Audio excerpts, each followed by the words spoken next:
မင်္ဂလာပါဒီဗီဒီယိုကိုကြည့်နေတဲ့သူတွေရဲ့စိတ်ထဲမှာဘာဖြစ်နေလဲဘာရှိနေလ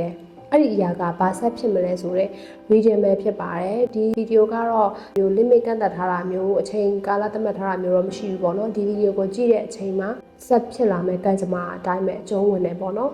စိတ်ကိုရှင်းရှင်းထားပြီးတော့စိတ်ကိုအေးထားပြီးတော့ကိုယ့်ရဲ့စိတ်ကအာရုံပြုထားပါဂျူရီယာဒီ tarot ကတရားနဲ့တစ်စင်တင်းရဲ့စိတ်အတွေးထဲမှာဘာတွေရှိနေလဲဆိုတော့အကြောင်းအရာလေးကိုဟောသွားပေးမှာဖြစ်ပါတယ်။အဲ့တော့ဒီ reading ကမိကုန်းသတ်မှတ်ထားတာမျိုးမရှိဘူး။ unseen question ပေါ့နော်။သင်ရဲ့စိတ်ထဲမှာမမြင်ရတဲ့အရာတွေကိုယူရကံကြမ္မာနမိတ်ဖတ်ပေးမှာပဲဖြစ်ပါတယ်။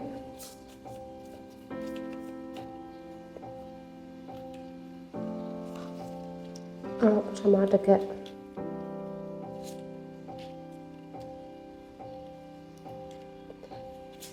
အဲ့ဒီတော့ဒီဗီဒီယိုကိုကြည့်နေတယ်ဆိုလို့ရှိရင်စိတ်ထဲမှာက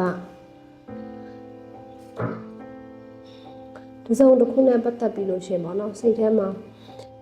အတွေးများနေတာမျိုးလေးတွေတွေ့ရတယ်နောက်တစ်ခုကစိုးရိမ်နေတာမျိုးပေါ့နော်စိုးရိမ်ကြောက်ကြနေတာမျိုးဒီအရာကဘယ်လိုဆက်ဖြစ်မလဲငါဘယ်လိုရင်ဆိုင်ရမလဲအချစ်ရေးမှာဆိုလို့ရှိရင်လည်းသူနဲ့ပတ်သက်ပြီးအတွေးလိုနေတာမျိုးမကြုံရဘူးသေးတဲ့အခြေအနေထားတစ်ခုကိုအခုမှစပြီးတော့ရောက်ရှိနေတဲ့အတွက်ကြောင့်မလို့စိုးရိမ်ပူပန်နေတာမျိုးပြောမယ်ဆိုလို့ရှိရင်အလုံးအသစ်မကြသေးခင်ကမှအလုံးအသစ်ကိုအစားပြုထားတယ်ပြီးတော့တချို့တွေဆိုလို့ရှိရင်လည်းတိတ်မကြသေးခင်ကမှလန့်ခွဲထားတယ်အခြေအနေမှာဆိုလို့ရှိရင်အဲ့လိုမျိုးပေါ့နော်အခုမှ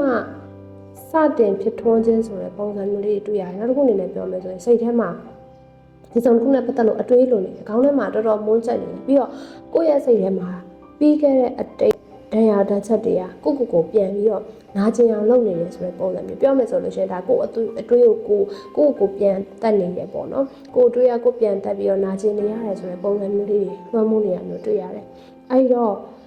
့ဒီဗီဒီယိုကိုကြည့်နေတဲ့သူတွေအနေနဲ့ကတော့ကိုယ်တိုင်ကအခြေအနေထားတစ်ခုနဲ့လွတ်မြောက်ချင်တယ်ဒါပေမဲ့အဲ့ဒီအရာကဘယ်တော့လွတ်မြောက်မလဲဘာဆက်ဖြစ်မလဲဒီလူနဲ့ကိုယ်နဲ့ကရှေ့ဆက်ပြီးတော့အချိန်ကြာကြီးလက်တွဲနိုင်မှာမလားအဲ့လိုမျိုးလေးပေါ့နော်စိုးရိမ်ကြောက်ကြမှုတွေဝင်နေတယ်အခြေရေးမှာဆိုလို့ရှိရင်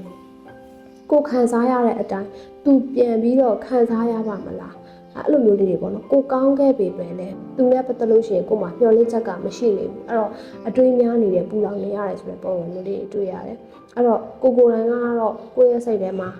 တော်တော်လေးနာကျင်စရာတွေဖုံးလွှမ်းနေတယ်ဆိုတဲ့ပုံစံမျိုးလေးတွေတွေ့ရတယ်အခြေအနေထားတစ်ခုကိုလက်ခံပြီးတော့ကြော်ဖြတ်ဖို့လိုအပ်တယ်ဆိုတဲ့ပုံစံမျိုးလေးတွေတွေ့နေရတာရှိတယ်အဲ့တော့တခြားသောအလုပ်အကိုင်တွေစီးပွားရေးတွေငွေကြေးကိစ္စတွေမှာလည်းပေါ့နော်ကိုယုံကြည်မှုတွေပျောက်ဆုံးနေတဲ့ပုံစံမျိုးလေးတွေတွေ့ရတယ်အခြေအနေတစ်ခု risk တစ်ခုပေါ့နော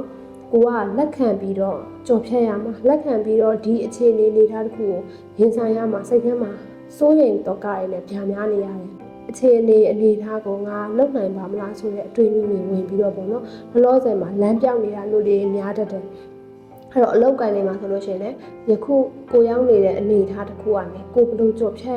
်ရပါမလဲဒီကြုံတွေ့နေရတဲ့ပူလောင်ဒုက္ခတွေ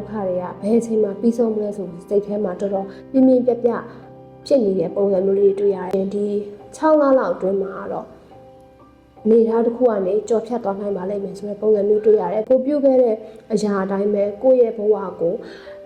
တန်ပြန်တက်ရောက်မှုရှိလိမ့်မယ်ဆိုတဲ့ပုံစံမျိုးလေးတွေတွေ့ရတယ်ပေါ့နော်အဲ့တော့ပြုတ်ခဲ့တဲ့အတိုင်းပဲအသီးပွင့်တွေကိုခံစားရလိမ့်မယ်ကိုလုပ်ခဲ့တဲ့အရာအတိုင်းပဲကိုယ့်ရဲ့ဘဝမှာတန်ပြန်တက်ရောက်မှုရှိလိမ့်မယ်ဆိုတဲ့ပုံစံမျိုးလေးတွေတွေ့ရတယ်ပေါ့နော်အဲ့တော့ဒီဗီဒီယိုကြည့်နေတဲ့သူတွေအနေနဲ့စိတ်ထဲမှာဘယ်တော့ဒီအရာကိုငါပြီးဆုံးမလဲဘယ်တော့ဒီအရာကိုငါကြော်ဖြတ်နိုင်ပါမလဲစိတ်ထဲမှာဒီစိုးရိမ်တော့ကတွေပူလောင်နေရတာတွေကပြီးအောင်မလားဆိုပြီးတော့အဲ့လိုမျိုးအတွေးတွေတော်တော်မွန်းကျက်ပြီးတော့ကိုပူလောင်နေတယ်မဖြစ်သေးတဲ့အရာတစ်ခုကိုလည်းစိုးရိမ်နေတဲ့ပုံစံမျိုးကိုယုံကြည်မှုပျောက်ဆုံးနေတဲ့လမ်းပြောင်းနေတဲ့သူမျိုးတွေဒီဗီဒီယိုကိုကြည့်နေလိမ့်မယ်ဆိုပြီးတော့လွှမ်းမိုးနေတာမျိုးတွေ့ရတယ်အဲ့ဒီအတွက်ကြောင့်မလို့ပေါ့နော်ကိုယ့်ရဲ့စိတ်ထဲမှာစိုးရိမ်နေတဲ့တော့ကတွေဖြစ်ပါမလားကြော်ဖြတ်နိုင်ပါမလားဆိုတဲ့အရာတွေကတဖြည်းဖြည်းချင်းစီ6လလောက်အတွင်းမှာတော့ရင်ဆိုင်ကြော်ဖြတ်သွားနိုင်ပါလိမ့်မယ်ဆိုပြီးတော့လွှမ်းမိုးနေရမျိုးလေးတွေ့ရပါတယ်အဲဒီတော့ကိုအကောင်းဆုံးအရာတွေကိုပဲစိတ်ထဲမှာထားပြီးတော့အကောင်းဆုံးကိုမျှော်လင့်ရင်းနဲ့ရှေ့ဆက်ပြီးတော့ကောင်းမွန်ဆုံးဆုံးဖြတ်ချက်တွေချသွားနိုင်ပါစေလို့ယူလီပါဆန္ဒပြုရင်းနဲ့ဒီဗီဒီယိုလေး region လေးကိုဒီမှာပဲ